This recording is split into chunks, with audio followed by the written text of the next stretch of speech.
Madam Chair. I just did want to respond with a few points. First of all, I want to underscore from the very beginning, you know this, Gina McCarthy knows this, EPA knows this, everybody knows this. From the very beginning, our key focus were these 5 transparency requests.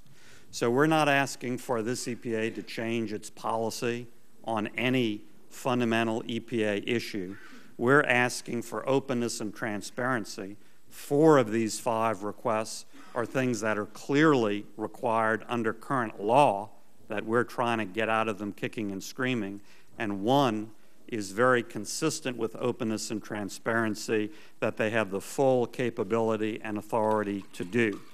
And again, these are in the areas of email and FOIA policy, getting unredacted emails which are due to us, getting the underlying research data used to promulgate these major rules, having full economic analysis performed with regard to major rulemaking as required by law and executive order, and having openness and transparency to these sue and settle agreements.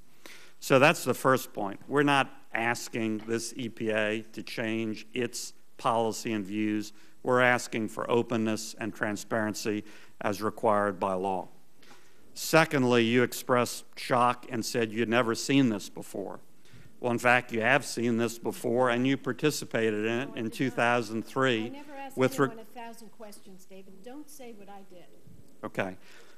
You did see this and participate in this in 2003 with regard to the nomination of Michael Levitt.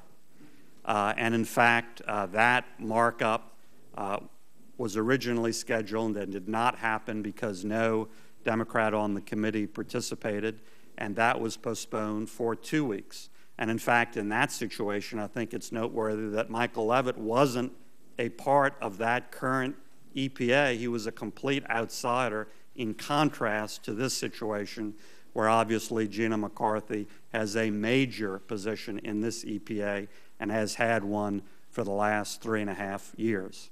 So I think those are all very important points.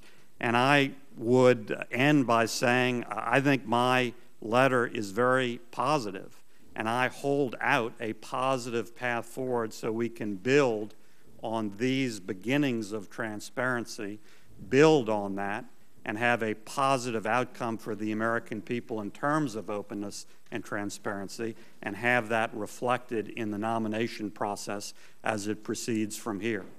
So thank you.